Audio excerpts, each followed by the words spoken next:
Hello बच्चों, आपका स्वागत है आपके अपनी पॉलिटी की चौपाल में। पॉलिटी के चौपाल के ऑब्जेक्टिव सेशन में हम आज पढ़ेंगे 1919 के भारत शासन अधिनियम और 1935 के भारत शासन अधिनियम के प्रमुख ऑब्जेक्टिव्स को। कौन कौन सा? 1919 का भारत शासन अधिनियम और 1935 के भारत शासन अधिनियम के प्रमुख ऑब्जेक्टिव का अध्ययन करेंगे हम आज। तो बच्चों, हम बिना समय गवाए शुरू करते हैं।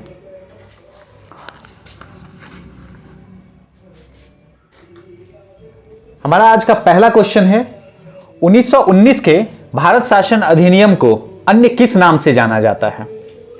तो क्वेश्चन है बच्चों, 1919 के भारत शासन अधिनियम को अन्य किस नाम से जाना जाता है? तो 1919 के भारत शासन अधिनियम को अन्य नाम जो है वह है मॉन्टेग्यू चेम्सफोर्ड अधिनियम बोल लीजिए, या इसे मॉन्टेग्यू चेम्सफोर्ड सुधार भी बोला जाता है। आप दोनों में से कुछ भी बोल सकते हैं। अच्छा, इसे मॉन्टेग्यू चेम्सफोर्ड सुधार क्यों कहा जाता है? इसे मॉन्टेग्यू चेम्सफोर्ड सुधार इसलिए कहा जाता है कि मॉन्टेग्यू जो है वो तत्कालीन भारत सचिव थे और चेम्सफोर्ड जो थे वो तत्कालीन वाइसराय थे। तो इसलिए इन दोनों के नाम पर इसे मॉन्टेग्यू चेम्सफोर्ड अधिनियम या सुधार भी कहा जाता है। जैसे 1909 में क्या हुआ था, मार्ले मिंटो एक्ट के नाम से भी जाना जाता है, उसी प्रकार इसे 1919 को मॉन्टेग्यू चेम्सफोर्ड सुधार के नाम से भी जाना जाता है। चलिए अब बढ़ते हैं अगले क्वेश्चन की ओर।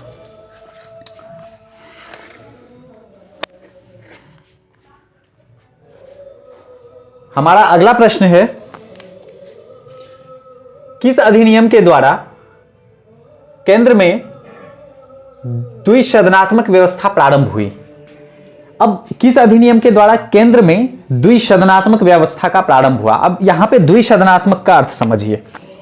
द्विसदनात्मक का मतलब क्या होता है कि जिसमें दो सदन हो।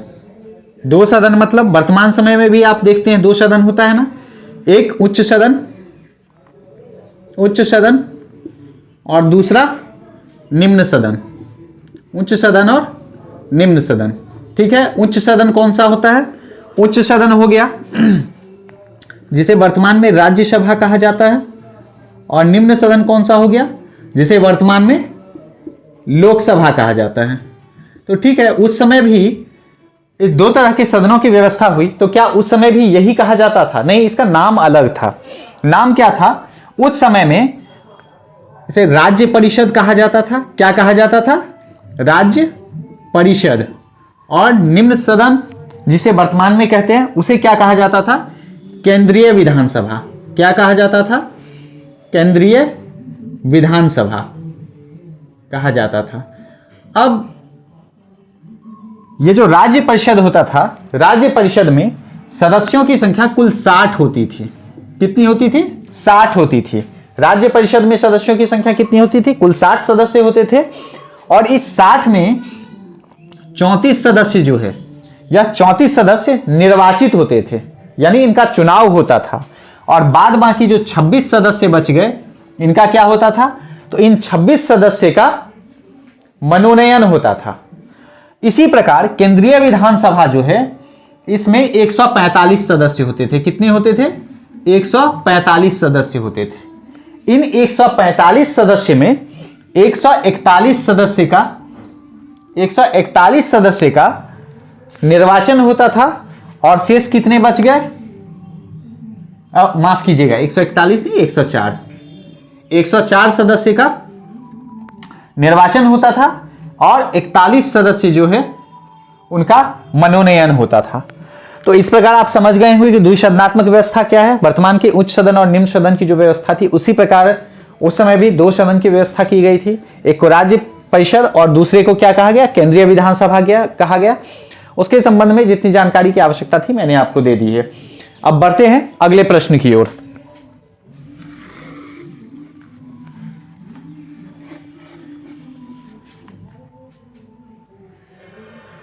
अगला प्रश्न है, किस अधिनियम के द्वारा प्रांतों में द्वैध शासन की व्यवस्था की गई? अब प्रांतों में द्वैध शासन का क्या अर्थ है? द्वैध शासन का अर्थ मैंने कई बार आपको समझाया है। द्वैध शासन जो होता है, जब शासन दो व्यक्तियों के बीच बांट दिया जाता है, मतलब शासन का बंटवारा जब दो व्यक्तियों के बीच कर दिया जाए, दो स्तरों पे उसका संचालन हो, तो वह द्वैध शासन कहलाता है। तो उस समय भी क्या किया गया था, इसे दो वर्गों में बांट दिया गया था, एक आरक्षित अधिकार और दूसरा हस्तांतरित। दूसरा कौन सा अधिकार था? हस्तांतरित था।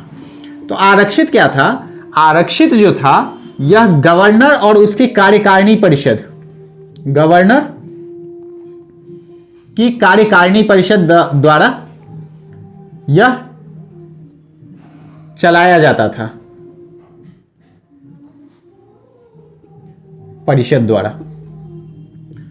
और हस्तांतरित जो है वह वे प्रतिनिधि जो चुने गए थे उनके द्वारा, ठीक है, चुने गए या मनोनीत प्रतिनिधियों द्वारा।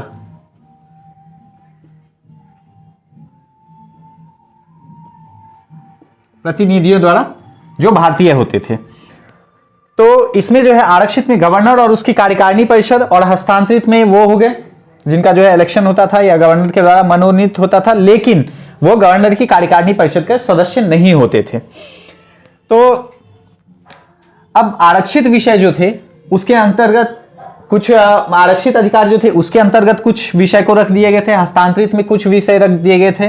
तो सामान्यतः जितने भी प्रमुख विषय थे, जैसे राजस्व हो गया, कृषि हो गया, उद्योग धंधा से संबंधित विषय हो गया, वो सब आरक्षित के अधीन दे दिए गए थे। और हस्तांतरित जो विषय थे उसमें सामान्य विषय आते थे। तो इन दो स्तरों पर, यानी गवर्नर की कार्यकारिणी परिषद और जो है चुने गए या मनोनीत प्रतिनिधियों, इनके बीच जो है क्या किया गया था, कार्य का बंटवारा किया गया था। और जो है इन दो स्तरों पे जो है शासन का संचालन हो रहा था। तो यही उस समय की द्वैध शासन थी। तो हमारा उत्तर क्या होगा? 1919 का भारत शासन अधिनियम। इसका उत्तर क्या होगा? 1919 का भारत शासन अधिनियम। चलिए अब बढ़ते हैं अगले प्रश्न की ओर।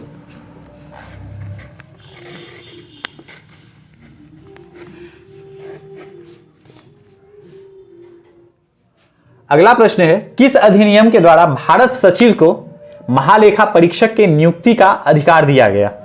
अब देखिए, महालेखा परीक्षक तो आप लोग सब जानते हैं। महालेखा परीक्षक जो होता है वो क्या करता है?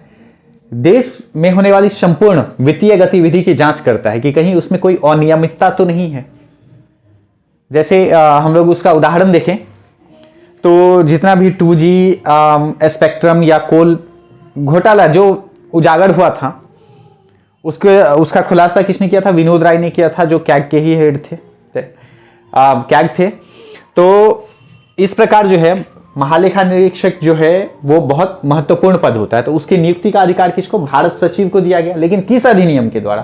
तो 1919 के भारत शासन अधिनियम द्वारा। इस क्वेश्चन को घुमा के भी पूछ सकता है कि 1919 के भारत शासन अधिनियम द्वारा किसे महालेखा परीक्षक की नियुक्ति का अधिकार दिया गया? तो किसे दिया गया? तो भारत सचिव को दिया गया। इस प्रकार भी इस प्रश्न को पूछा जा सकता है। ठीक है, अब हम अगले प्रश्न की ओर बढ़ते हैं। हमारा अगला प्रश्न है, लोक सेवा आयोग के गठन का प्रावधान किस अधिनियम के अंतर्गत किया गया? लोक सेवा आयोग के गठन का प्रावधान किस अधिनियम के अंतर्गत किया गया? तो 1919 के भारत शासन अधिनियम द्वारा किया गया। किसके? 1919 के भारत शासन अधिनियम के द्वारा। हालांकि 1935 में इसके वर्गीकरण के बारे में हम पढ़ेंगे, लेकिन वर्तमान में कहा? तो 1919 के भारत शासन अधिनियम के द्वारा किया गया। बाद में क्या किया गया कि 1926 ईस्वी में लोक सेवा आयोग का गठन भी हुआ, इसी अधिनियम के अधीन। कब हुआ? 1926 में लोक सेवा आयोग का गठन हुआ। चलिए अब अगले प्रश्न की ओर बढ़ते हैं।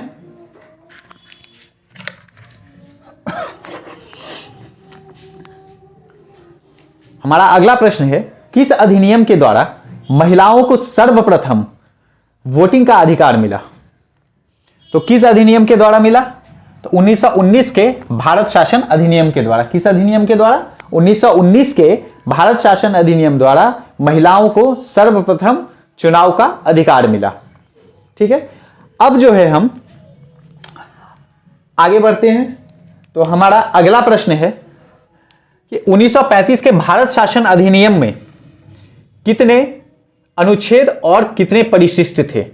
अब देखिए 1935 का भारत शासन अधिनियम जब हमको पढ़ना है तो उसके संबंध में थोड़ा जान लेते हैं। 1935 का जो भारत शासन अधिनियम था वह केवल भारत के लिए नहीं बनाया गया था, उसमें दो देश शामिल थे। कौन कौन से? भारत और दूसरा देश कौन था? बर्मा। ये दो देश शामिल थे।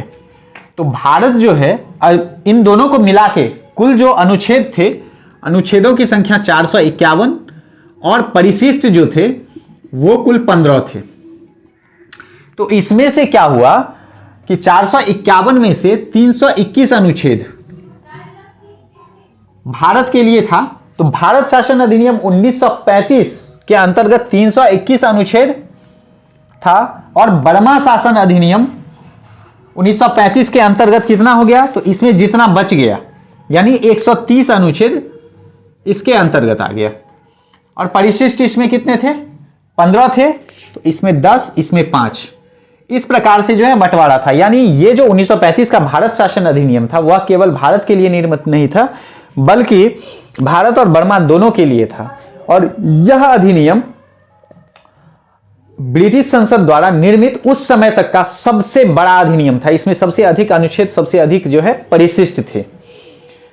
और भारत के संविधान निर्माण पे भी इसका काफी गहरा प्रभाव पड़ा। लगभग 250 अनुच्छेद, कितने? लगभग 250 अनुच्छेद या तो उसी रूप में या थोड़े बहुत फेरबदल के साथ भारतीय संविधान में भी लिए गए थे। तो आप सोच सकते हैं कि 1935 का भारत शासन अधिनियम जो था उसका कितना व्यापक प्रभाव पड़ा। चलिए अब अगले प्रश्न की ओर बढ़ते हैं। यह प्रश्न काफी महत्वपूर्ण है।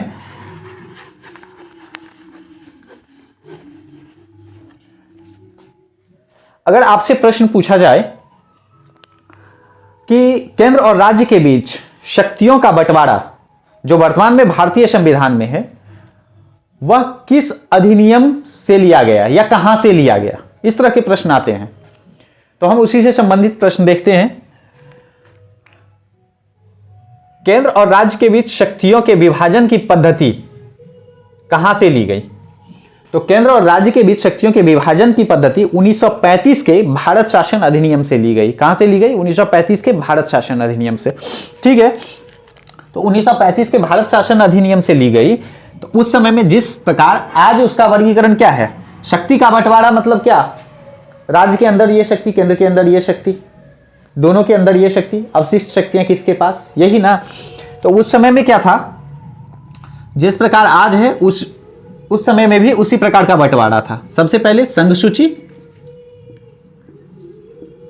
राज्य सूची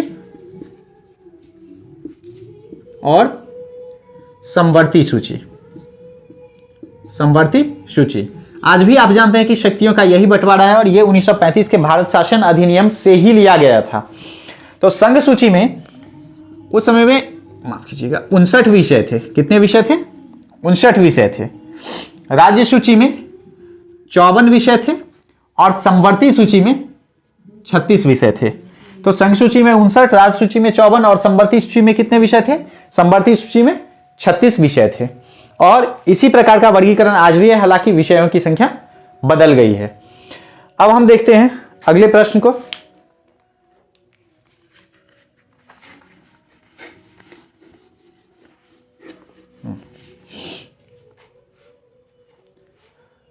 हमारा अगला प्रश्न है कि किस अधिनियम के अंतर्गत भारत में संघीय न्यायालय की स्थापना की गई? तो कौन सा अधिनियम था? यही होगा 1935 का। 1935 का भारत शासन अधिनियम। इसी अधिनियम के अंतर्गत क्या किया गया? भारत में संघीय न्यायालय की स्थापना की गई। कब? तो 1 अक्टूबर 1937 को। कब की गई? 1 अक्टूबर 1937 को। और यह संघीय न्यायालय कब तक चला? यह संघीय न्यायालय 1950 तक चला, जब तक कि भारत में सुप्रीम कोर्ट की स्थापना नहीं हुई।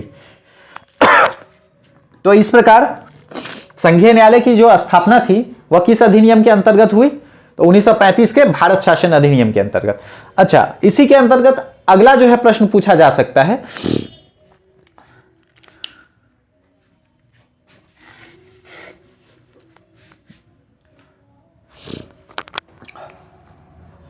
किस अधिनियम के अंतर्गत संघ लोक सेवा आयोग, राज्य सेवा आयोग और संयुक्त लोक सेवा आयोग का गठन हुआ? देखिए, लोक सेवा आयोग अगर सीधे आप लोग से पूछा जाए कि लोक सेवा आयोग का गठन किस अधिनियम के अंतर्गत हुआ, तो आप उसका जवाब दीजिएगा 1919 का भारत शासन अधिनियम। लेकिन संघ लोक सेवा आयोग, राज्य लोक सेवा आयोग और संयुक्त लोक सेवा आयोग, इसका गठन किस अधिनियम के अंतर्गत हुआ? तो आपको जवाब देना है 1935 का भारत शासन अधिनियम। मैंने आपको बताया था कि 1919 में यह प्रावधान किया गया और 1935 में क्या किया गया? इसका वर्गीकरण किया गया। 1935 में क्या किया गया? इसका वर्गीकरण किया गया। तो 1935 का भारत शासन अधिनियम, इसके अंतर्गत जो है क्या किया गया? संघीय लोक सेवा आयोग, राज्य लोक सेवा आयोग और संयुक्त लोक सेवा आयोग, इसका प्रावधान किया गया। हमारा अगला प्रश्न है कि किस अधिनियम के द्वारा, अगला प्रश्न है किस अधिनियम के द्वारा केंद्र में द्वैध शासन की व्यवस्था की गई? अब देखिए, अब अंतर को समझिए। हमने 1919 के भारत शासन अधिनियम में क्या पढ़ा था? हमने 1919 के भारत शासन अधिनियम में पढ़ा था कि उसमें क्या की गई थी कि केंद्र में द्विसदनात्मक व्यवस्था की गई थी।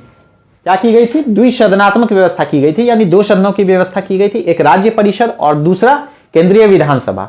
लेकिन यहां पे क्या हो रहा है? द्विसदनात्मक व्यवस्था ना होके द्वैध शासन की व्यवस्था हो रही है। क्या हो रही है? द्वैध शासन की व्यवस्था।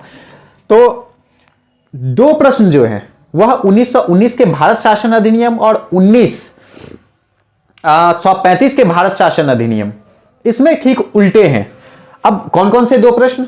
तो सबसे पहला प्रश्न कि किस अधिनियम के द्वारा केंद्र में द्विसदनात्मक व्यवस्था की गई? अगर यह प्रश्न आपसे पूछा जाए तो केंद्र में द्विसदनात्मक व्यवस्था 1919, और इसी को अगर यह हो गया केंद्र में, और राज्य में द्विसदनात्मक व्यवस्था 1935। इसी प्रकार अगर आपसे पूछ दिया जाए कि केंद्र में द्वैध शासन, केंद्र में द्वैध शासन, तो केंद्र में द्वैध शासन कब हुआ था? 1935। और राज्य में द्वैध शासन, तो ये 1919। देखिए, ठीक उल्टा है कि केंद्र में द्विसदनीय व्यवस्था 1919 और केंद्र में द्वैध शासन 1935। राज्य में द्विसदनीय व्यवस्था 1935 और राज्य में द्वैध शासन 1919। तो इस प्रकार हम अब आगे प्रश्नों को देखते हैं कि किस अधिनियम के द्वारा केंद्र में द्वैध शासन की व्यवस्था की गई? तो उत्तर क्या होगा? केंद्र में द्वैध शासन की व्यवस्था 1935 के भारत शासन अधिनियम द्वारा की गई। किसके द्वारा? 1935 के भारत शासन अधिनियम द्वारा। अगला प्रश्न, किस अधिनियम के द्वारा केंद्र में माफ कीजिएगा, किस अधिनियम के द्वारा राज्य में द्विसदनात्मक शासन की व्यवस्था की गई? तो कौन सा होगा? 1935। राज्य में द्विसदनात्मक शासन की व्यवस्था कब हुई? 1935। ठीक है, अब हम अगले प्रश्न की तरफ आते हैं।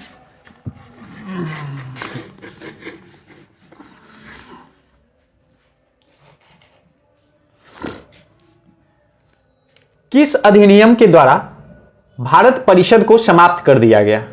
किस अधिनियम के द्वारा भारत परिषद को समाप्त कर दिया गया? तो वो 1935 का भारत शासन अधिनियम था, जिसके द्वारा क्या किया गया? भारत परिषद को समाप्त कर दिया गया। और जो अधिनियम के द्वारा, तो 1935 के भारत शासन अधिनियम द्वारा क्या किया गया? भारत परिषद को समाप्त कर दिया गया। तो अब हम मिलते हैं ऑब्जेक्टिव के अगले सेशंस में नए वीडियो के साथ।